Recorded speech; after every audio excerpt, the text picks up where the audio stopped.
Back to the channel mobile বেলা। এটা রিয়াদের বাড়ি, আর এখানে রিয়া, প্রিয়া ও মিনু তিনজনেই আছে। তো চলো দেখে নি আজকের গল্পে তোমাদের জন্য কি অপেক্ষা করছে। রিয়া, প্রিয়া, আমি কিন্তু এক্ষুনি বেরিয়ে যাব, তোমরা কিন্তু একদম দুষ্টুমি করবে না। আর শোনো, যদি বাইরে থেকে কেউ আসে, দুষ্টু লোকের কথা বলছি, এখন তো দুষ্টু লোকেই চারিদিকে ভরে গেছে। যদি কোনো দুষ্টু লোক আসে আর তোমাদের যদি কিছু দেয়, তাহলে কিন্তু কোনো সময় খাবে না। জানো তো দুষ্টু লোকরা কি করে? তারা কিন্তু ভুলিয়ে বেলিয়ে তোমাদের নিয়ে চলে যাবে। একদম কিন্তু এটা করবে না। হ্যাঁ মা, তুমি তো এই কথাটা যখনই বেরো তখনই বলো। কোনোদিনও দুষ্টু লোক আসে না। আমারও তো দেখার ইচ্ছে করে দুষ্টু লোকগুলোকে দেখতে কেমন হয়। হায় রে পাগলি, এই মেয়েটাকে আমি কি দিয়ে বোঝাই? দুষ্টু লোক বলে ওর দেখার ইচ্ছে হয়। তোর পাগলি, তোকে যে আমি কি বলবো, তোর উপর হাসবো না রাগ করবো আমি ভেবেই পাই না। দুষ্টু লোক এলে তো তুলে নিয়ে গেলে মাকে পাবি কোথায়? আচ্ছা আচ্ছা ঠিক আছে, আর বলবো না। তুমি খালি দুষ্টু লোকের কথা বলো, তাই আমার একটু দেখতে ইচ্ছে হয়েছিল, তাই বললাম। আরে বোন, তুই চুপ কর চুপ কর। আচ্ছা রিয়া, দেখে রাখবি কিন্তু বোনকে। হ্যাঁ মা, দেখে রাখবো। আর আমরা দুজন তো এখন এখানেই খেলবো। তুমি যতক্ষণ না আসবে ততক্ষণ বাড়ির বাইরেই যাবো না? আচ্ছা আচ্ছা ঠিক আছে, চল তাহলে আমি এখন আসি, বুঝলি তো? আমার আবার দেরি হয়ে যাচ্ছে। আচ্ছা মা, তাড়াতাড়ি এসো, আমরা এখানেই খেলা করছি। হ্যাঁ রে, আসছি। আর এই বলে তো মিনু বেরিয়ে যায়। আরে এই দিদি, দিদি কি খেলবি এখন? বল তো। এক কাজ করি, চ দুজনে মিলে একটু ছোঁয়াছুঁয়ি খেলি। আচ্ছা ঠিক আছে, তাহলে ছো আমাকে দেখি কেমন পারি। এটা চিটিং হলো, চিটিং করলি তুই আমার সাথে। আমি কেন তোকে ধরবো?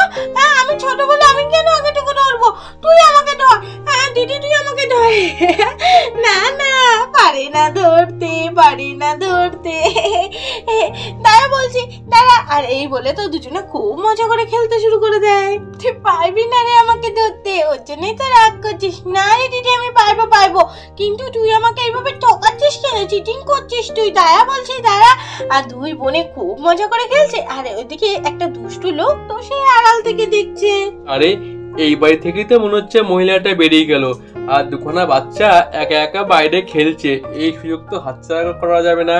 এই বাচ্চা দুটোকে যদি পটিপাটি আমি বিক্রি করতে পারি তো ব্যাস, আজকের মতো আমার আর কে দেখে। তাড়াতাড়ি যাই, দেখি বাচ্চা দুটোকে কি করে বাগে আনা যায়। তাড়াতাড়ি করে আমি কাজে লেগে পড়ি। এই তো আমার অস্ত্র। এইটা যদি কোনোরকম ভাবে বাচ্চা দুটোর গায়ে পুশ করতে পারি তো বেশ, খেল খতম। যাই, তাড়াতাড়ি করে যাই, আমি আমার কাজে লেগে পড়ি। না, ইংরেজ তো লুকিয়ে ফেলতে হবে, নাহলে তো বাচ্চাগুলো বুঝে যাবে। এখনকার বাচ্চারা যা চালাক, বাপরে বাপ। না, যাই এবার। আর এই বলে তো দুষ্টু লোকটা সেই ইঞ্জেকশনটা পেছনে লুকিয়ে নিল, আর তারপরে রিয়া আর প্রিয়ার কাছে চলে এলো। আরে বাচ্চারা, তোমরা কত মজা করে খেলছো। তোমাদের খেলা দেখতে সত্যি করে আমার খুব ভালো লাগছে। কে কে? আরে কে কে তুমি? হ্যাঁ, তোমাকে তো এর আগে দেখিনি। এখানে কেন এসছো? আর আমাদের বাড়ির মধ্যে কেন ঢুকে পড়েছো তুমি? হ্যাঁ হ্যাঁ, কে তুমি? এইভাবে কেউ বাড়ির মধ্যে ঢুকে পড়ে নাকি? আমাদের বাড়িতে কেন এসছো শুনি? যাও যাও, এখনই বেরিয়ে যাও। না না মামনি, আসলে আমারও তোমার মতন দুটো মেয়ে আছে। আমি 2 মাস হলো বাড়িতে যাইনি, তাই যাওয়ার পথে তোমাদের দেখলাম। আর তোমাদের খেলা দেখতে আমার খুব ভালো লাগছে, তাই তোমাদের দেখে আমার মেয়ে দুটোর কথা আসলে মনে পড়ে গেল। ও সরি আঙ্কেল, আসলে আমি ভেবেছিলাম। তা মামনি, তুমি কি ভেবেছিলে? আমি কি কোনো দুষ্ট লোক বুঝি? আসলে মা বলেছে বাইরে থেকে কাউকে বাড়ির মধ্যে ঢুকতে দিতে না, তাই আর কি। তুমি তো ঢুকে পড়েছিলে না, আর তোমাকে চিনিও না, সেই জন্যই। আচ্ছা আচ্ছা ঠিক আছে আঙ্কেল, এখন আমরা খেলা করি। আচ্ছা মামনি, বলছি আমার কাছে একটা চকলেট আছে, তোমরা কি চকলেট খাবে? দেখো কত বড় চকলেট, তোমাদের খেতে খুব ভালো লাগবে। দেখো। না না, আমরা কোনো চকলেট খাবো না, আমরা চকলেট খাই না, সেই জন্য আর কি। এই দিদি, মিথ্যে কথা কেন বলছিস? চকলেট তো আমরা খাই। না না আঙ্কেল, আমি খাবো, দাও আমাকে। আচ্ছা আচ্ছা, এলাম মামনি, তুমি তাহলে এই চকলেটটা নাও, আর যদি তোমার দিদি খায় তাহলে তোমার দিদিকে দিয়ে তুমি খেও। আচ্ছা আঙ্কেল ঠিক আছে, দাও দাও দাও, আমি তো চকলেট খেতে খুব ভালোবাসি। হ্যাঁ হ্যাঁ মামনি, আমি জানি তো, আমার যে 2 মেয়ে আছে, 2 মেয়েও চকলেট খেতে খুব ভালোবাসে, সেজন্যই আমার কাছে সবসময় অনেক অনেক চকলেট থাকে। এ দিদি চ চ, আমরা এখন খুব মজা করে চকলেটটা খেয়ে নিই। আচ্ছা আচ্ছা মামুনি, আমি আসি, হ্যাঁ, টাটা।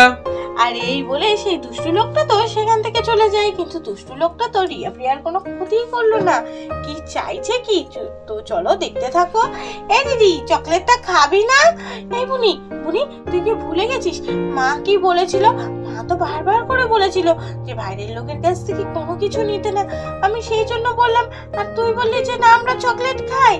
আয়ে দিদি, ও তো না মেয়ের জন্য রেখেছিল, সেইটা আমাদের দিল, তাহলে তো আমি খেতেই পারি। তুই চুপ কর তো, আমি এক্ষুনি চকলেটটা খাবো। আর এই বলে প্রিয়া তো প্যাকেটটা খুলে চকলেট খাওয়া আরম্ভ করে দেয়। কিন্তু ওই লোকটা যে বললো 2 মাস হলো সে বাড়িই যায় না, তাহলে আবার মেয়েদের জন্য চকলেট কেন থাকবে পকেটে? সে তো বাড়ি গেলে তবে না থাকবে, 2 মাস পর পর বাড়ি যায়, আর তার কাছে কি করে চকলেট এলো? মুনি রে, আমি বলছি তুই খাস না, খাস না। আর এই বলে তাকিয়ে তো দেখে প্রিয়া সেখানে চকলেট খেতে খেতে অজ্ঞান হয়ে গেছে। আরে বুনি, এটা তোর কি হলো?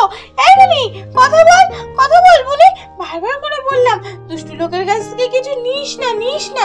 দেখেছিস তো আমার সন্দেহটাই ঠিক হলো। এখন কি হবে বুনি? মাও তো বাড়িতে নেই, কি করবো আমি এখন? আমার তো খুবই ভয় করছে। আরে দুষ্টু লোকটা যদি আবার চলে আসে, না না, কোনো রকমের আমি তাড়াতাড়ি করে বুনিকে টেনে টেনে ঘরে নিয়ে চলে যাই। আর এই বলে রিয়া তো প্রিয়াকে টানতে টানতে ঘরে নিয়ে যাওয়ার চেষ্টা করে। তো বন্ধুরা, প্রিয়ার এটা কি হলো? সত্যি সত্যি কি চকলেটটা খেয়ে প্রিয়া অজ্ঞান হয়ে গেল? আর দুষ্টু লোকটাই বা কি করবে এইভাবে প্রিয়াকে অজ্ঞান করে দিতে? তো চলো অবশ্যই দেখতে থাকো, সঙ্গে থাকো, নেক্সট পার্টের জন্য অপেক্ষা